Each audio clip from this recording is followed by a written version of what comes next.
Once a couple was asked how they managed to stay together for 65 years, and their response was actually quite unique.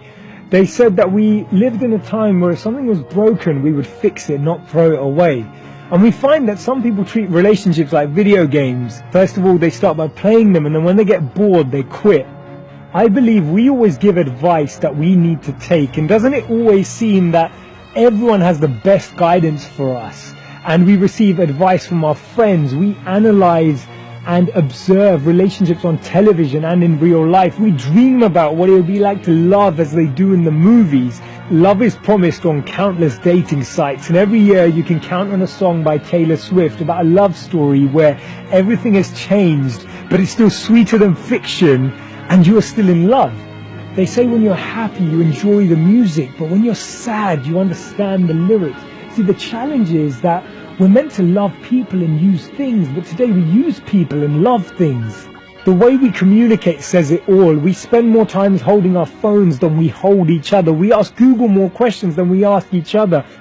A lot of problems in the world would disappear if we stopped talking about each other and started talking to each other. If we didn't just share all our issues with everyone but talked one-on-one, then we could actually strike up a connection, strike up a conversation, strike up a discussion, a dialogue that helps us solve the unsolvable problems, the challenges that we're dealing with on a daily basis. When you're young, you say, I love you because I need you. When you grow up, you realize I need you because I love you. And this is what happens when two people who understand themselves come together. They actually are able to enhance each other's potential. See, relationships are not about compromises. They're actually about empowering the other person to achieve their goals, helping them grow to become the individual they deserve to become, that they can become. And therefore, it's not about our selfish motives. It's not about what we want. Relationships are not about us.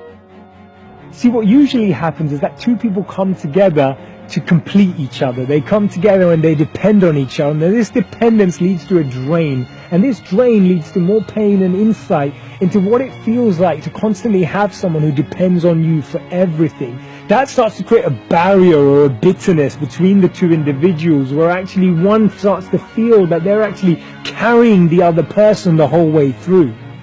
That's why we all need to find someone who makes us want to change our life and not just our relationship status. Finding someone that makes us want to be at our best. Finding someone that makes us question how we act and behave. Someone who makes us think about our widest possibilities. Someone who thinks about our greatest goals and dreams. Someone who inspires you. Someone who inspires you to make a difference in your life and the life of others. You need to go out and find them.